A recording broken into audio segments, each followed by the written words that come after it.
Ya, malam hari ini kita akan melanjutkan Bible Study kita. Ya, kita akan melanjutkan, kita membaca di dalam kitab Yosua ya, pasal yang ke-6. Ya, kemarin kita banyak diskusi ya, banyak tanya jawab. Hari ini kita akan lanjutkan. Kita akan baca ayat 12. Ya, kita bergantian membaca 12 sampai ayat yang ke-27.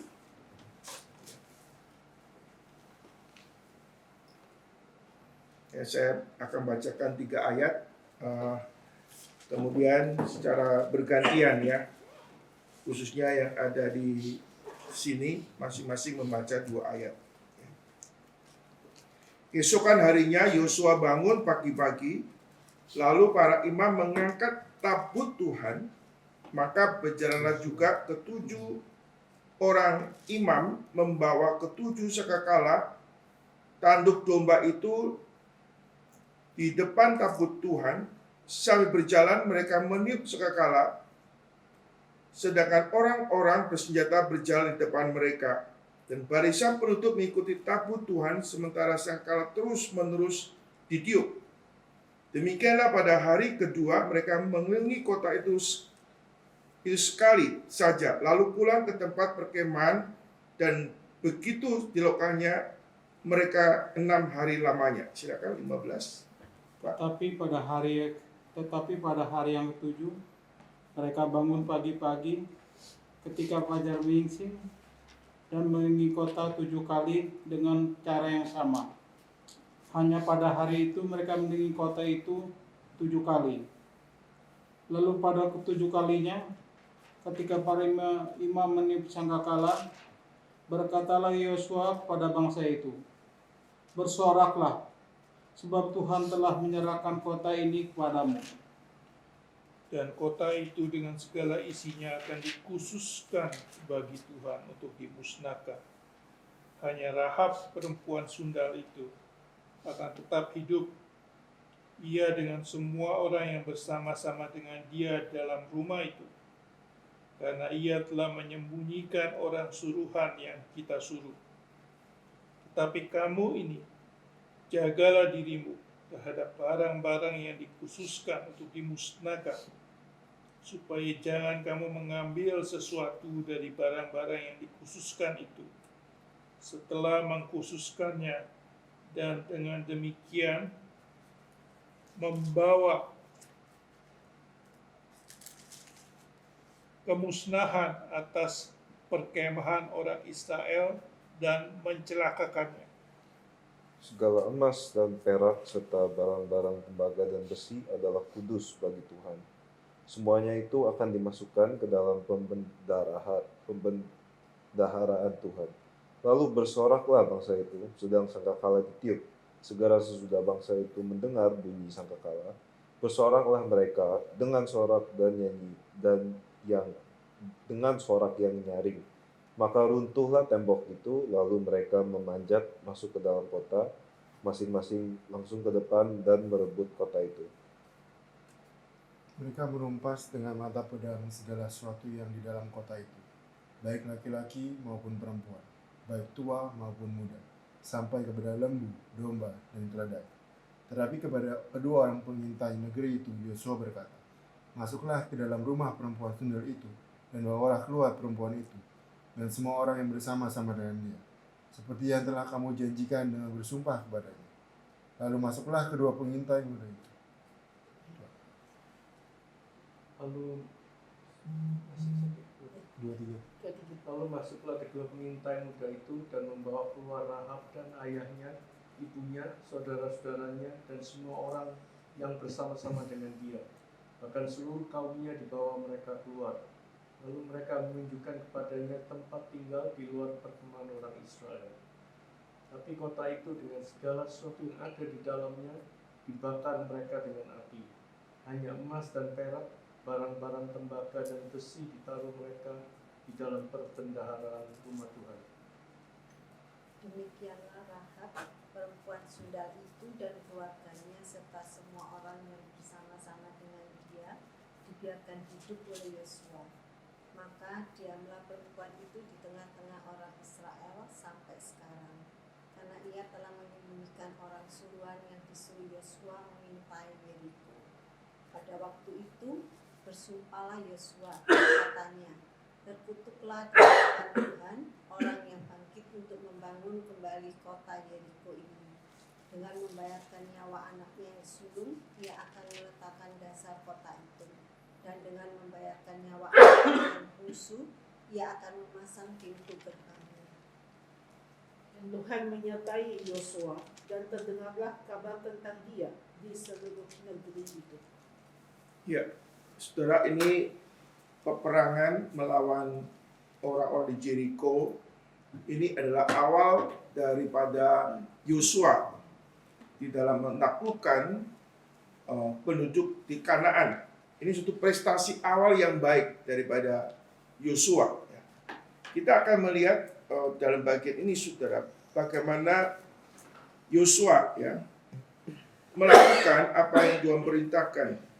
Minggu lalu kita sudah membahas mengenai bagaimana Tuhan telah memberikan petunjuk kepada Yosua bahwa kota Jericho itu akan diserahkan kepada Yosua. Aku akan serahkan kota Jericho. Saudara, kalau kita melihat dalam bahasa Inggris memakai istilah I have delivered. Artinya aku telah menyerahkan. Belum terjadi, tapi akan terjadi. Pakai I have delivered. Jadi akan telah diserahkan. Walaupun belum terjadi, tapi Tuhan akan telah diserahkan. Ini bentuk past tense ya. Perfect tense ya. Jadi telah diserahkan. Ini janji Tuhan ya. Kemudian kita melihat Tuhan memberikan suatu penjelasan bagaimana menaklukkan akan tembok Jericho. Ini cara penaklukannya sangat berbeda dengan cara manusia atau suatu cara yang tidak masuk akal. Masa perang kok harus dengan keliling-keliling aja? Ini kan nggak masuk akal. Ini perintah yang nggak masuk akal. Kalau kita diperintahkan sesuatu yang nggak masuk akal, kita pasti bertanya atau mempertanyakan. Ya. Cara Tuhan bekerja itu tidak seperti yang manusia pikirkan. Suruh keliling 7 hari, bahkan hari ke-7 itu disuruh 7 kali. Dan ini ada sesuatu hal yang perintah yang nggak masuk akal. Kemudian kita melihat ada bagian di mana waktu tembok Jericho itu runtuh, mereka harus menaklukkannya. Lalu harus, boleh kata, membasmi semua. Ya. Membasmi orang yang ada di tembok Jericho itu. Semua yang hidup termasuk binatang-binatang tidak boleh ada yang tidak dibinasakan. Ya. Kecuali emas, perak, dan tembaga itu diserahkan kepada Tuhan. Ini instruksi Tuhan jelas sekali ya. Jadi perintah Tuhan supaya bagaimana mereka berpegang pada janji Tuhan, bahwa kota Jericho akan diserahkan kepada Yosua dan orang Israel. Caranya juga Tuhan sudah memberikan suatu strategi untuk dikerjakan. Dan juga waktu menaklukkan semua harus dibikin habis. Ya. Termasuk binatang harus dibasmi semua. Hanya emas, perak, dan tembaga dipersembahkan kepada Tuhan. Saudara, Tuhan waktu memberikan perintah itu jelas ya. Ini God reveal His will. Allah menyatakan kehendak yang jelas harus dilaksanakan. Nah, kita melihat bagaimana orang Israel di dalam kepemimpinan Yosua, mereka taat terhadap petunjuk Tuhan. Saudara, kita mengetahui dalam proses mereka mengelilingi tembok Jericho, mereka 6 kali pertama dulu, 1 kali. Mereka pasti bertanya, ngapain? Gak masuk logika, gak masuk akal. Dan mereka taat. Bahkan disebutkan mereka tidak boleh ngomong. Ini berarti ada unsur penguasaan diri ya. Penguasaan diri untuk tunduk kepada kehendak Tuhan. Saudara, dalam hidup kita tuh bicara self control tuh tidak gampang ya. Kita mengontrol pikiran kita, perasaan kita, kehendak kita untuk tunduk kepada Tuhan. Sehingga pikiran kita, perasaan kita, tindakan kita sinkron dengan apa yang Tuhan kehendaki.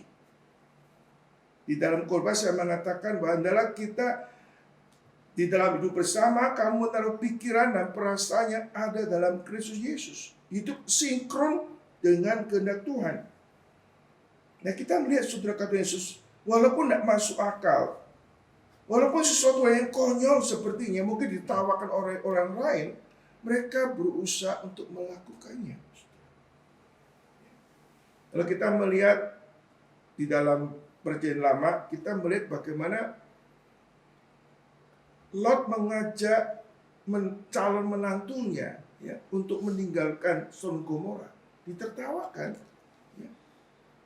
Mana kota yang besar ini akan hancur? Tidak mungkin hancur. Saudara, di sini kita melihat mereka belajar untuk taat kepada Tuhan. Dan belajar untuk menguasai diri. Saudara, karena Yesus Kristus, kita melihat saudara, mereka berusaha untuk melakukan kehendak Tuhan. Ini ada unsur apa? Mereka ada trust. Ada iman. Ya. Ini tindakan iman. Iman kepada apa? Kepada perkataan Tuhan. Kepada janji Tuhan. Trust. Percaya kepada Tuhan. Saudara, kita melihat di dalam bagian ini terselip ada satu orang namanya Rahab. Rahab adalah, boleh kata, kalau saya jelaskan Rahab adalah orang Gentile ya, orang kafir ya. Tapi heran sekali, waktu mereka mendengar berita mengenai apa yang dikerjakan di Mesir, lalu apa yang dikerjakan oleh Tuhan melalui Musa, mereka timbul iman. Ya. Lalu perempuan ini ada tindakan iman, mempercayakan diri untuk hidup di pihak Tuhan. So, karena Yesus Kristus kita melihat, kalau kita pikirkan bahwa perempuan Samaria, Rahab ini kan latar belakangnya pelacur ya.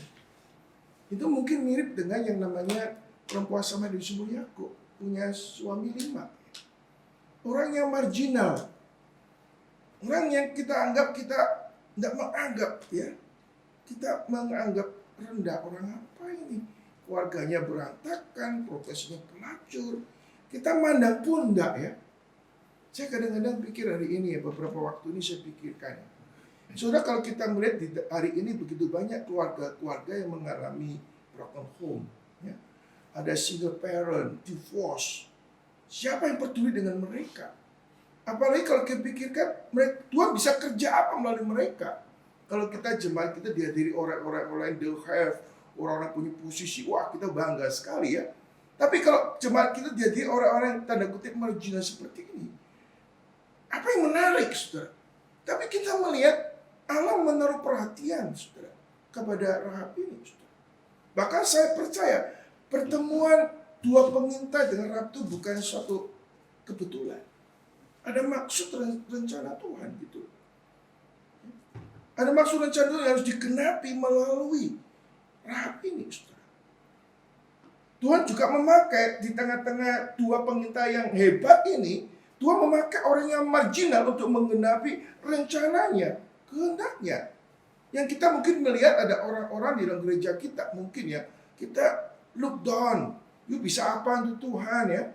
Tapi kalau Tuhan mau buat, why not? Tuhan bisa melakukan suatu miracle. Bahkan melampaui miracle tembok Jeriko itu runtuh. Karena kita mengetahui, saudara, Rahab kelak meningkat dengan Salmon. Salmon akan melahirkan Obed. Obed akan melahirkan Esai. Esai akan melahirkan siapa? Daud. Tuhan memakai orang marginal, bahkan orang yang mungkin amoral, untuk mengendapi rencana yang besar. So, karena Yesus Kristus kita melihat Yosua melakukan peperangan melawan Jericho, ada tindakan iman. Percaya perintah Tuhan, berpegang berjanji Tuhan. Demikian juga saudara, tindakan iman. Bahkan dia disebut sebagai tokoh iman di dalam Ibrani pasal 11. Saudara. Banyak orang-orang besar di PL nggak termasuk nominasi tokoh iman. Tapi Rahab ada tindakan iman. Tindakan iman, dia percaya juga waktu diperintahkan untuk taruh kain kermisi dan lain sebagainya. Itu tindakan iman. Coba kita lihat Ibrani pasal 11 ayat 30-31. Karena iman maka runtuhlah tembok-tembok Yeriko setelah kota itu dikelilingi 7 hari lamanya. Karena iman maka Rahab perempuan sundal itu tidak turut binasa bersama-sama dengan orang-orang durhaka karena ia telah menyambut pengintai-pengintai itu dengan baik. Ya, karena iman, boleh kata tembok Yeriko itu runtuh. Ya. Iman apa? Iman kepada Tuhan. Tuhannya apa? Tuhan yang menghancurkan tembok Yeriko ini. Mereka percaya kepada perintah Tuhan, berpegang pada janji Tuhan. Mereka mengikuti Tuhan dan tindakan iman. Demikian juga saudara, Rahab ada tindakan iman yang membuat dia diselamatkan, tidak ikut di dalam kehancuran di dalam kota Yeriko ini. Saudara, kalau saya kembali memikirkan ya, iman daripada Rahab. Rahab, waktu pasal kedua kita mengetahui dia orang, boleh kata orang marginal, posisinya sebagai pelacur ya. Tapi dia orang boleh kata interest dengan rohani. Dia bisa tahu apa yang terjadi 40 tahun sebelumnya itu. Ini terjadi. Jadi orang yang marginal, orang biasa, tapi orang yang ada interest di dalam hal rohani. Ini bukan kebetulan. Lalu kita melihat saudara pada waktu mereka ini boleh kata orang secara sosial, status sosial dia orang low, tapi sebenarnya dia punya hospitality yang baik sekali, punya keramah tamahan untuk menyambut para pengintai. Jadi orang yang memiliki hospitality punya keramah tamahan. Ya. Sisi lain lagi saudara, orang ini adalah orang yang peduli juga dengan keluarganya. Yang mungkin dia jadi pelacur salah satunya mungkin tulang punggung keluarganya, kita nggak tahu. Orangnya ada kepedulian pada orang lain, termasuk keluarganya. Dia tidak hanya mikirkan keselamatan dirinya, tapi dia bikin keselamatan akan keluarganya. Untuk meyakinkan keluarganya untuk percaya seperti dia, itu nggak mudah. Ini pelacur, apa bisa dipercaya? Gitu. Kan boleh kata pelayanan daripada Rahab kepada keluarganya itu berhasil untuk membawa seluruh keluarganya kepada Tuhan. Mungkin keluarga juga tanya-tanya, tembok Yeriko maka mungkin runtuh. Maka mungkin kalah, tapi informasi daripada dia mungkin Arab menjelaskan. Kita melihat ini orang Israel itu bagaimana keluar dari tanah Mesir dengan kuasa yang besar. Allah mereka, Allah yang melampaui Allah-Allah yang ada di Mesir. Dan keluarganya diyakinkan supaya percaya, supaya diselamatkan. Jadi orang yang punya kepedulian kepada sesama, khususnya pada keluarganya. Mungkin juga saudara, tapi dia mungkin juga orang-orang sekitarnya melihat untuk apa percaya sama orang seperti ini. Saya teringat juga dengan perempuan Samaria di Sumur Yakub. Dia punya background keluarga broken home. Tapi setelah bertemu dengan Tuhan, dia berhasil meyakinkan orang sekampungnya untuk percaya kepada Tuhan. Bahkan mereka mengatakan, bukan kata perempuan ini lagi kami percaya Kristus, tapi kami telah bertemu dengan dia secara pribadi. Saudara, kita sebagai orang diselamatkan, terus mengalami karya keselamatan Tuhan, kita perlu menyampaikan, bahkan meyakinkan orang lain, keluarga kita, teman-teman kita. Rahab berhasil meyakinkan. Maka ada tindakan iman. Ya, kalau kita melihat orang Israel, dikatakan kalau kamu ingin selamat harus ada darah di pintu-pintu rumahmu, supaya malaikat maut itu melewati engkau. Demikian juga Rahab, saudara, mau pasang kermisi itu. Itu juga tindakan iman supaya tidak masuk dalam kehancuran di tembok Yerusalem itu. Atau tidak dibasmi oleh orang Israel. Ada tindakan iman untuk keselamatan dirinya dan juga keselamatan daripada keluarganya. Dan saya percaya ini keluarga diselamatkan bukan karena iman daripada Rahab, tapi keluarganya juga memiliki iman yang sama seperti Rahab. Ini bukan iman nebeng gitu ya. Bukan iman nebeng. Saya jadi teringat dalam perjanjian baru, saudara, kita melihat keluarga Lydia, jemaat di Filipi. Dia dan keluarganya diselamatkan. Pada waktu Lydia dengar firman Tuhan disampaikan oleh Paulus, Lydia jadi percaya Tuhan. Lalu dia minta Paulus pergi ke rumahnya, seisi rumahnya percaya dan dibaptis. Demikian juga kita mengetahui kepala penjara.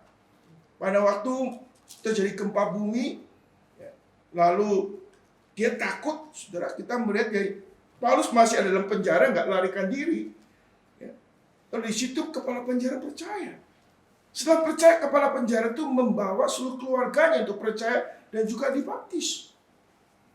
Jadi suka Yesus Kristus bahwa Rahab adalah orang yang sungguh-sungguh telah percaya kepada Tuhan dan bisa membawa seluruh keluarganya masuk di dalam komunitas orang Israel. Orang yang percaya kepada Allah yang menyelamatkan. Nah, ini berarti teladan kita. Sisi lain, kita jangan look down orang yang marginal. Kita jangan look down kalau orang punya status sosial yang rendah atau punya kegagalan dalam hidup. Justru kita punya compassion kepada mereka. Ya, saya kadang-kadang melihat orang-orang yang mungkin single parent terus berjuang dalam hidup ini. Kita hanya melihat aspek negatif kegagalan keluarganya. Tapi justru orang-orang ini paling memerlukan Tuhan Yesus. Bukan hanya masalah keselamatan jiwanya saja, tapi juga mereka bertemu Kristus yang akan mentransformasi dia dan keluarganya. Dia bisa pakai alat yang paling sederhana untuk mengerjakan pekerjaan yang besar. Dan saya melihat Rahab ini orang yang dipakai Tuhan.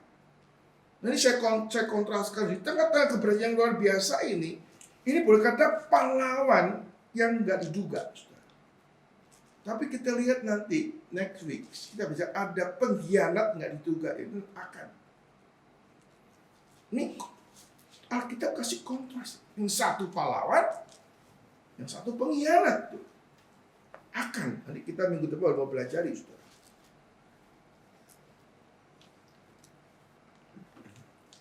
Saudara, lalu kita melihat, saudara, Tuhan minta supaya yang lain dibinasakan, orang-orangnya, binatangnya, kecuali emas, perak, dan tembaga. Ini dikhususkan untuk Tuhan. Ini boleh kata kota pertama ditaklukkan sebagai persembahan sulung untuk pekerjaan Tuhan. Ini boleh kata suatu hal yang seringkali ini sesuatu yang daya tarik yang bisa negatif. Tuhan minta serahkan semua, jangan ada yang ambil. Ya. Itu dosa ketamakan tuh kadang-kadang menguasai hidup kita. Yang bukan hak kita, ini haknya Tuhan, kita ambil. Nah, kita melihat nanti kita akan ya, itu dia diam-diam ngambil, saudara ya.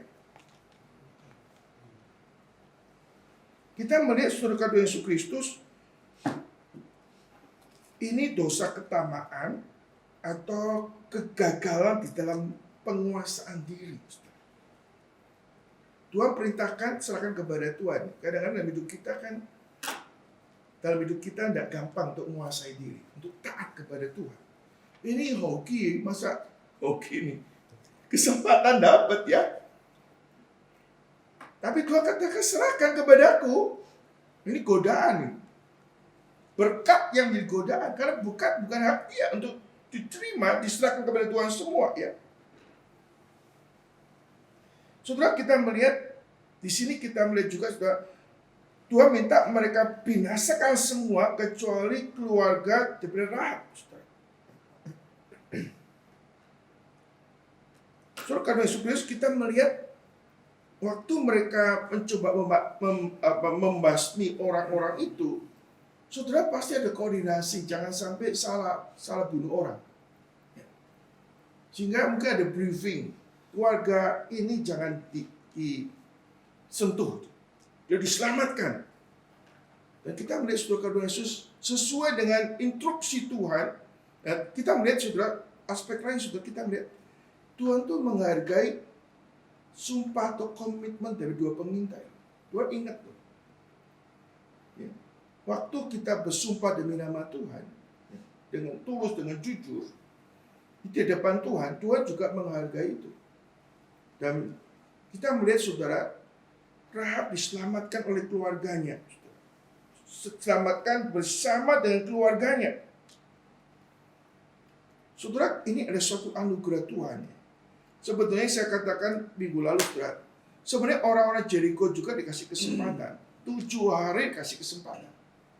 Harusnya mereka bisa berespon, lalu menyatakan penyerahannya, dan nggak jadi hukum.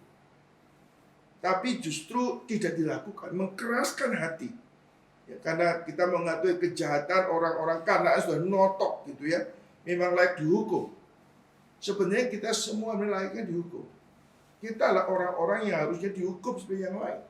Tapi oleh anugerah Tuhan melalui iman kita diselamatkan. Nah, kita melihat itu terjadi di dalam kehidupan daripada orang-orang Jericho. Mereka terima hukuman Tuhan. Tapi sebaliknya kita melihat oleh anugerah melalui iman, Rahab dan keluarganya diselamatkan. Jadi dalam surat Ibrani katakan ada tindakan iman. Di balik itu semua, saudara, kita melihat ada rencana Tuhan. Saya yakinkan keselamatannya. Lalu jika kita percaya kepada Tuhan, memperbarui komitmennya, lalu saya undang mereka ke gereja. Tapi berapa lama dia nggak datang ke gereja? Saya cari rumahnya, saya ketemu. Lalu dikatakan, saya malu, Pak. Bukan gereja Pak, gereja orang kaya. Kita orang miskin, tukang bakso ke gereja. Terus istrinya nyeletuk, dia malu, dia juga nggak punya sepatu, nggak punya ini, nggak punya itu, gitu ya. Kalau ke gereja nggak pakai sepatu, masa pendek pakai sandal, gitu ya. Lalu saya coba tolong dia berikan sepatu, pakaiannya layak supaya ke gereja. Saudara nggak tahu dalam proses sejarah. Saudara, setelah saya tidak melayani lagi di situ sudah lama, itu di kota kecil di Papua. Anaknya yang kecil. Pertama diakui di sekolah minggu. Bisa menjadi pianis gereja. Lalu jadi hamba Tuhan. Satu kali saya diundang, kaget sekali di Jakarta. Dia di wisuda ambil S2 di satu seminari di Jakarta. Satu hal yang kecil ya, menginjil tukang bakso. Bisa apa tukang bakso? Tidak bisa apa-apa. Tapi anaknya jadi hamba Tuhan. Jadi pendeta, di wisuda, waktu di wisuda saya dipanggil. Melihat anaknya menjadi hamba Tuhan. Hal yang kecil, tapi ada rencana Tuhan yang tersembunyi yang ada digenapi. Ya, waktu kita menginjili orang atau melayani orang, jangan kita pandang bulu, pandang mukanya. Tapi apa yang Tuhan mau, itu yang penting dalam hidup saudara dan saya. Seperti Rahab. Kalau kita melihat Rahab hanya boleh tinggal di tengah orang Israel, meningkat dengan Salmon, lalu Sam melahirkan Boaz. Nah, kita mengatakan Boaz nikah dengan siapa? Ruth. Orang apa? Orang Moab. Ini aneh nih, wanita-wanita yang sebetulnya nggak masuk itu kan bagi orang Israel. Tuhan pakai. Lalu dari Boaz sama Ruth melahirkan Obed. Obed melahirkan Esai. Esai melahirkan Daud. Daud menikah dengan siapa? Melahirkan Salomo. Siapa Seba? Skandal juga. Ini 3 wanita yang background-nya kurang pas semua ya. Kurang pas semua. Tapi kita melihat Tuhan pakai orang Yahudi berkata kalau wanita itu orang yang rendah, second grade gitu ya. Dan background juga kurang bagus. Tapi disinilah Tuhan bisa memakai sesuatu yang kita nggak bisa bayangkan. Rencana Tuhan digenapi dalam kehidupan, di dalam rencananya digenapi dalam lewat hal yang nggak sempurna ini. Saudara, kita melihat di end kita melihat peperangan bisa dimenangkan.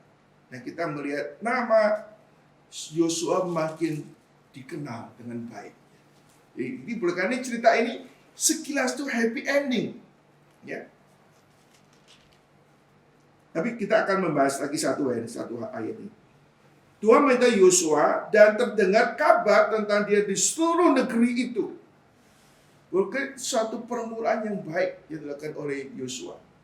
Dan saudara, kita melihat ada bagian khusus di sini. Pada waktu itu bersumpahlah Yosua, katanya terkutuklah di depan Tuhan orang yang bangkit membangun kembali kota Jericho dengan membayar nyawa anaknya yang sulung. Ia akan meletakkan dasar kota itu dan dengan membayar nyawa anaknya yang bungsu untuk memasang pintu gerbang. Saudara, di sini kita melihat Yosua menyampaikan kutukan untuk kota itu. Nah, ini saya percaya kutukan ini bukan keluar dari Yosua sendiri ya. Karena kutukan digenapi oleh Tuhan. Tuhan yang memakai Yosua untuk menyampaikan itu. Dan setelah itu memang kota Jericho nggak boleh dibangun lagi. Memang ada usaha pada di kitab Raja-Raja, ada usaha untuk membangun kota itu, tapi kemudian dihancurkan lagi oleh Tuhan. Saudara, kita melihat kota ini boleh kata menjadi kota yang dihancurkan oleh Tuhan, dan Tuhan tidak berkenan untuk membangun lagi. Dan ini sesuatu hal yang Tuhan nyatakan di dalam pelayanan Yosua, dan saat itu kita melihat nama Yosua makin dikenal. Ini suatu permulaan yang baik, saudara. So, karena Yesus Kristus kita melihat ini suatu happy endingnya, kesuksesan. Tapi di balik sukses itu, saudara, kita melihat ada sesuatu yang tidak beres di sini. Yaitu ada dosa akan di sini. Nah, sampai pasal ini ditutup, nggak ada kasus seperti itu. Ditutup buku itu bagus, ya, nggak ada masalah, nggak ada kasus. Tapi setelah kita melihat di dalam peperangan selanjutnya orang Ai, saudara, di situ lalu kasus itu muncul. Ada dosa akan menyimpan, ya, menyimpan barang-barang yang harusnya dimusnahkan Tuhan. Nah, kita akan melanjutkan studi ini. Mari kita membaca bagian ini. Kita akan membaca ayat 1 sampai dengan ayat ke-9.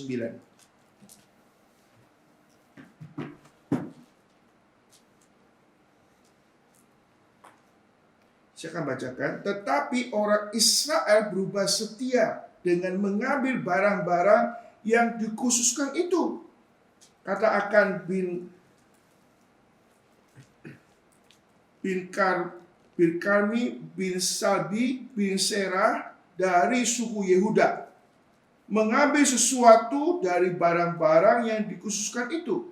Lalu bangkitlah murka Tuhan terhadap orang Israel. Silakan lanjutkan, Pak Ferry. Yosua menyuruh orang dari suku Yeriko ke Ai, yang letaknya dekat Bet Awen, di sebelah timur Betel, dan berkata pada mereka demikian: Pergilah ke sana dan intailah negeri itu. Maka pergilah orang-orang itu ke sana dan mengintai kota Ai. Kemudian kembalilah mereka kepada Yosua dan berkata kepadanya, tidak usah seluruh bangsa itu pergi, biarlah hanya kira-kira 2 atau 3 ribu orang pergi untuk menggempur Ai itu. Janganlah kau susahkan seluruh bangsa itu dengan berjalan ke sana, sebab orang-orang di sana sedikit saja. Maka berangkatlah kira-kira 3 ribu orang dari bangsa itu ke sana. tetapi mereka melarikan diri di depan orang-orang Ai. Ya kan, satu ayat aja. Atau silakan yang ada di Zoom bisa membaca juga ya. Ayat 5. Ayat 5 silakan.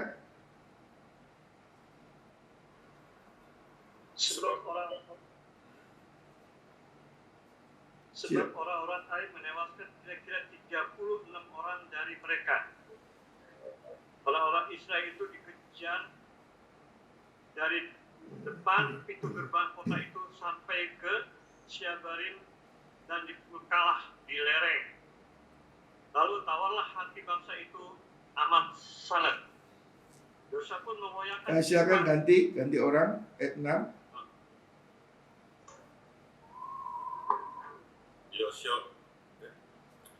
Yosua pun mengoyakkan jubahnya dan sujudlah ia dengan mukanya sampai ke tanah di depan tabut Tuhan hingga petang, bersama dengan para tua-tua orang Israel sambil menaburkan debu di atas kepalanya.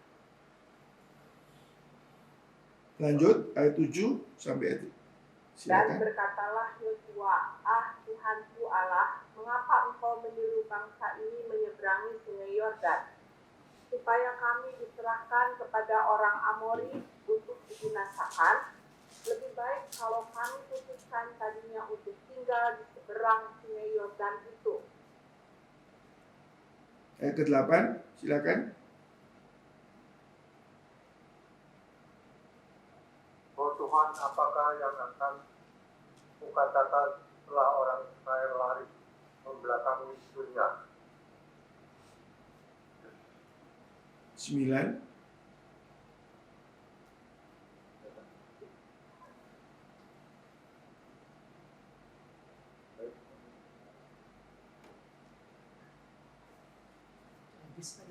Ayat 9 belum. Apabila hal itu terdengar oleh orang Kanaan dan seluruh penduduk negeri ini, maka mereka akan mengepung kami dan melenyapkan nama kami dari bumi ini. Dan apakah yang akan kau lakukan untuk memulihkan namamu yang besar itu? Ya, saudara, kita melihat bagian ini, saudara ya. Orang Israel melanjutkan perjalanan ya untuk menghadapi kota Ai. Dan ini memang ayat yang pertama pasal ke-7 ini Allah lebih dulu menjelaskan ada sesuatu yang gak beres. Baru ayat yang kedua itu menjadi penjelasannya. Tetapi orang Israel berubah setia dengan mengambil barang-barang yang dikhususkan itu. Karena Akan bin Karmi bin Saldi bin Serah dari suku Yehuda mengambil sesuatu barang yang dikhususkan, lalu bangkitlah murka Tuhan terhadap orang Israel. Ini boleh kata menjadi suatu judul ya, mengenai di dalam pasal ke-7 ini, yaitu dosa Akan. Nah, tapi kita dalam penulisan narasi ini, saudara, kita ceritakan bahwa Yosua menyuruh orang dari Jericho ke Ai. Seolah-olah pertama belum tahu terjadinya dosa daripada Akan ini. Saudara, kata Yesus Kristus, kita melihat kalau kita secara narasi biasa, kita melihat Yosua minta orang Israel menyuruh ke Jericho, dari Jericho ke Ai. Lalu pergi ke sana, intalah negeri itu. Berarti ini pengulangan, saudara ya. Pengulangan, pergilah ke sana, ke intel negeri itu. Maka pergilah orang-orang itu ke sana mengintai kota itu. Kemudian mereka kembali kepada Yosua dan berkata kepadanya, tidak usah seluruh bangsa itu pergi, biarlah hanya kira-kira 2 atau 3.000 orang pergi mengempur Ai. Jangan kau susahkan seluruh bangsa itu dengan berjalan ke sana, sebab orang-orang di sana sedikit. Saudara, lewat hal ini, saudara, kita coba pikirkan, kita coba diskusi kali ini ya. Saudara, what's wrong dengan ayat kedua dan ayat yang ketiga ini? Coba saudara bisa memberikan masukan tidak? Apa yang salah daripada Yosua ini? Apa yang perlu kita kritisi dengan apa yang dilakukan oleh Yosua ini? Yosua kali ini belum tahu ada suku atau ada orang dari orang-orang Israel ada yang tidak setia. Jadi kasusnya itu belum tahu ini. Boleh kata kalau ayat pertama sebagai satu ringkasan atau sebagai temanya atau menjadi pokok masalahnya. Nah ini penjelasannya masalah apa yang terjadi gitu ya. Ya kita melihat tadi Pak Bambang bilang Yosua tidak minta petunjuk Tuhan. Yang kedua ini Yosua saya katakan dia hanya mendengar pengintai ini nurutin nasihat pengintai.